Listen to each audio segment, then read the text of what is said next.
15 अप्रैल 2021 कैसे मंजर सामने आने लगे हैं, गाते गाते लोग चिल्लाने लगे हैं। दुष्यंत कुमार ने ये पंक्तियां शायद आज के समय के लिए ही लिखी होंगी। अभी कुछ दिन पहले हम लोग प्रधानमंत्री को पश्चिम बंगाल चुनाव में दीदी ओ दीदी की आवाज लगाते हुए सुन रहे थे। फिर अचानक उन्हें देश में फैल रहे कोरोना की सुधाई और उन्होंने कोरोना उत्सव मनाने का, टीका उत्सव मनाने का आह्वान कर दिया। 11 अप्रैल से 14 अप्रैल 2021 तक चले इस टीका उत्सव में दो अलग अलग तरह के छोर देश में देखने को मिले। कुछ राज्यों में वैक्सीन की जबरदस्त किल्लत देखने को मिली। कुछ राज्यों में ऐसा भी हुआ कि वैक्सीन थी लेकिन उसे लगवाने वाले ही नहीं आए। छत्तीसगढ़, जहां पर कि बहुत ही झमक कर बहुत ही भयानक रूप में बीमारी सामने आई है, वहां टीके की बहुत बड़ी समस्या बनी रही। वहां टीका अंत तक लोगों को पर्याप्त मात्रा में नहीं मिल सका डॉक्टरों। लेकिन दूसरी तरफ पंजाब में एकदम अलग स्थिति दिखाई पड़ी। पंजाब में ऐसा हुआ कि पहले दिन टीका उत्सव के 94,000 लोगों ने टीका लगवाया, लेकिन आखिरी दिन केवल 65,000 लोग टीका लगवाने आए। शायद इसके पीछे एक बड़ा कारण यह था कि लोगों के मन में एक इस तरह की आशंका है, पंजाब में खासकर, कि वहां जो यूके वेरिएंट जो फैल रहा है वायरस का, उसमें यह टीका कितना कारगर होगा, बल्कि कारगर होगा भी या नहीं, इसको लेकर लोगों में डर है। यही पॉइंट है जहां की केंद्र सरकार की भूमिका ज्यादा दिखाई पड़नी चाहिए। आप ब्रिटेन में देखिए, अमेरिका में देखिए, सारे यूरोपीय देशों में देखिए, कनाडा और जापान में देखिए, वो लोग लगातार वेरिएंट्स पे काम कर रहे हैं। वो ये देख रहे हैं कि किस तरह के बदलाव वायरस में हो रहे हैं और साथ ही साइड इफेक्ट्स पर काम कर रहे हैं। लगातार रिपोर्टें आ रही। जो वैक्सीन हमारे यहाँ लगाई जा रही है, उस वैक्सीन को अमेरिका ने बंद कर दिया। इस कारण बंद कर दिया कि वहां साइड इफेक्ट कई सारे लोगों में, जो ब्लड के थक्के बनने की बात जो भीतर देखी गई, उसमें कुछ मृत्यु हुई और उन्होंने फिलहाल उसको बंद कर दिया, जिसको लेकर कि अफ्रीका में लोग बहुत ही परेशान हैं, क्योंकि उनके पास कोई दूसरा विकल्प नहीं, वो क्या करें। लेकिन अपने यहाँ हम यह नहीं देख रहे हैं कि टीके के जो साइड इफेक्ट या इसके जो वेरिएंट्स में कितना प्रभावशाली है, इस पर कोई रिसर्च अभी फिलहाल हम नहीं देख रहे हैं। जो बातें हो रही हैं, कुछ थोड़ी बहुत एकेडमिक बातें ही हो रही हैं। दरअसल ये काम केंद्र सरकार से जुड़े हुए संस्थानों का है और एक तरह से उस मामले में छोड़ दिया गया है राज्यों पर अभी सारी चीजें कि आप अपने से देखिए, और अभी सारा कुछ जैसे कि टीका लगाने से ही हो जाएगा, ऐसा मानकर केंद्र सरकार चल रही। हम जानते हैं कि शुरू में ही यह कहा गया था कि टीका एक तरह का मास्क जैसी चीज, टीका एक तरह से बचाव का उपाय है, टीका कोई इलाज नहीं है।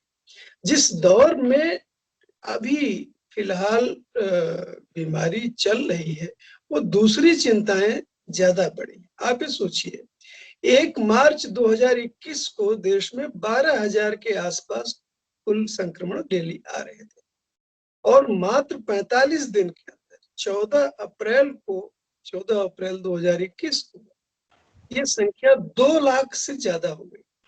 प्रतिदिन 2 लाख से ज्यादा संक्रमण होने लगे। बीमारी जब इतनी तेजी से फैल रही हो, उस समय दूसरे तरह के पैनिक लोगों के अंदर घर करने लगते हैं।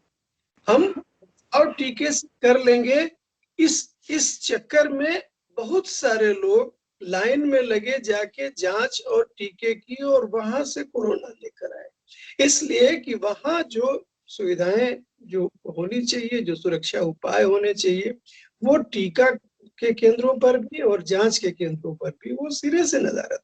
हम लगातार ऐसी तस्वीरें देख रहे हैं कि लोग झुंड बनाकर खड़े हैं और उसमें ही कोई अस्पताल का कर्मचारी बता रहा है कि फला जी आप पॉजिटिव हो गए हैं, आप घर चले जाइए, अस्पताल में भी नहीं लेना है, आप घर चले जाइए, आप पॉजिटिव। उस बीच में अपने इर्द गिर्द खड़े कितने लोगों को उन्होंने और पॉजिटिव कर दिया, यह किसी की चिंता का विषय नहीं है। तो ये जो चीज है कि जिस समय आप बीमारी को कुछ रोक सकते थे, कुछ हद तक सीमित कर सकते थे, उस समय आपने क्या किया? उस समय आप चुनाव प्रचार करते रहे, जिसमें कि किसी भी सावधानी का दूर दूर तक कोई लक्षण नहीं दिखाई दे रहा था। खुद गृह मंत्री, प्रधानमंत्री बिना मास्क के भाषण करते हुए हर जगह पर दिखाई दे रहे हैं। साथ में आप ये करते रहे कि हरिद्वार का महाकुंभ उत्सव भी चल रहा है, जिसमें लाखों लोग जाके नहा रहे हैं। तो इससे जो लोगों की सामान्य सावधानियां जो होती थी, जो कि पिछली बार दिखाई दी थी, वो सामान्य सावधानियां नहीं बरती जा सकी और बीमारी बढ़ती चली गई और यहाँ तक के स्तर पर आ गई। तब ऐसे में टीके की प्राथमिकता लोगों के लिए स्पष्ट कर पाना, लोग उस पर अमल कर सके, ये बहुत आसान नहीं है, जो कि हम अभी फिलहाल पंजाब में देख रहे हैं। दूसरी चीज जो ज्यादा खतरनाक हम आजकल देख रहे हैं वो ये कि राष्ट्रीय स्तर पर आर्थिक संकट को देखते हुए लॉकडाउन नहीं लागू हुआ है, लेकिन छोटे स्तर पर ऐसा देखा जा रहा है कि तमाम जो कामकाज के स्थल हैं, चाहे वो कारखाने हों, चाहे वो दफ्तर हों, चाहे वो खाने पीने की जगह हों, ऐसी सारी जगहें क्योंकि उन पर ताला पड़ गया है और मजदूर आदमी या छोटे मोटे काम करने वाले लोग, क्योंकि उनके पास वहां करने के लिए कुछ है नहीं, पैसे कहाँ से आएंगे, खाना कैसे निकलेगा, इसलिए लोग तेजी से गांव की तरफ बहुत बुरी तरह से रेलगाड़ियों और बसों में ठूस कर भाग रहे हैं। इसका जो पिछली बार से भिन्नता है कि भाई पिछली बार रेलगाड़ियां और बसें नहीं चल रही थी तो लोग पैदल और साइकिल पर भागे, तो आपको तस्वीर में वो भयावहता नहीं दिखाई दे रही है पिछली बार की तरह से।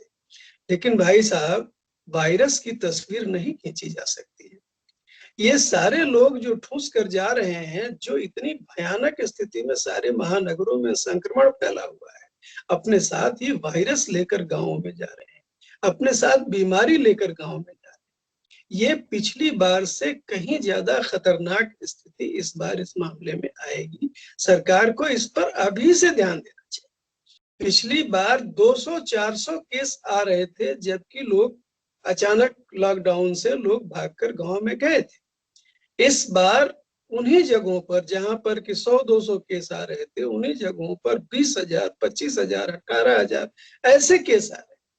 और ये सारे लोग ठूस के एकदम बोरे में भरे हुए भूसे की तरह से ठूस कर गांव जा रहे हैं। क्या स्थिति वहां होगी, कौन इनकी जांच करेगा, कौन इनका इलाज करेगा, इस बारे में सरकार को अभी से उपाय करना चाहिए। जो बहुत सारे लोग ये कह रहे हैं कि इस बार पीक जल्दी आ जाएगा, क्योंकि तेजी से ऊपर गया है इसलिए जल्दी पीक आएगा फिर नीचे आ जाएगा, उन्हें इस बारे में जरूर सोचना चाहिए कि दायरा बीमारी का भूगोल बढ़ रहा है। पीक इस बार आना आसान नहीं है, काफी लंबी बीमारी खींच सकती है, इस बारे में अभी से तैयारी करनी चाहिए। अगली चीज जो लग रहा है कि जो सबसे खतरनाक चीज की बीमारी से बचाव से ज्यादा बीमारी का इलाज अभी लोगों के लिए समस्या है। ये देखा जा रहा है कि जो बेसिक वायरस की रफ्तार को कम करने वाली जो रेमडेसिविर जो दवा, रेमडेसिविर गायब है बाजार में। और गुजरात में तो पहली बार ऐसा देखा गया कि पॉलिटिकल कालाबाजारी एक पार्टी ने किया। बीजेपी ने अपने पार्टी दफ्तर में, वहां का जो राज्य अध्यक्ष है बीजेपी का CR पाटिल, उसने 5,000 रेमडेसिविर इंजेक्शन रख के और कहा कि पार्टी ऑफिस से उसने बांटना शुरू किया। अब ये सवाल उठा कि भाई अस्पताल में नहीं मिल रही है, अस्पताल में 10 गुनी कीमत पर लेके जाना पड़ रहा है रेमडेसिविर, तो फिर एक पार्टी ऑफिस में कैसे दवा बंट रही है। तो ये हालत है। ऑक्सीजन नहीं मिल रही है, ऑक्सीजन के चलते बहुत सारे मरीज तड़प रहे हैं और बाहर से ही अस्पताल से भगा दे रहे हैं कि अपना ऑक्सीजन लेकर आओ। ये 1 साल के अंदर ये जो देश है भारत, जो इतनी बड़ी अर्थव्यवस्था है, जो 5 ट्रिलियन का सपना देखता है, 1 साल के अंदर रेमडेसिविर और ऑक्सीजन का सिलेंडर देने का इंतजाम हम नहीं कर पाए हैं। ये हमारा हाल है। लेकिन दवा और ऑक्सीजन से भी बड़ी किल्लत भारत में आज सच्चाई की किल्लत है। सीधे सीधे सरकारें झूठ बोल रही। भोपाल में और लखनऊ में सारे लोग जानते हैं कि जितनी मौतों की घोषणा सरकारें कर रही हैं बीमारी से, उसकी 10 गुनी मौतें हो रही हैं और वो उनके लाशें जलाए जाने की तस्वीरें आ रही हैं। आप ये सोचिए कि आप ये बीमारी के आंकड़े कम करके देश का भला नहीं कर रहे हैं और मौतों का आंकड़ा कम करके आप इसकी विभीषिका बढ़ा रहे हैं। ये खतरनाक है और ऐसा लगता है कि इस बीमारी से ज्यादा अभी की जो मुख्य सत्तारूढ़ पार्टी है और उसकी जो आनुषंगिक इकाइयां हैं राज्यों की, वो खुद एक बहुत बड़ी बीमारी बदल गई है। इस बारे में हम सब लोगों को सोचना चाहिए।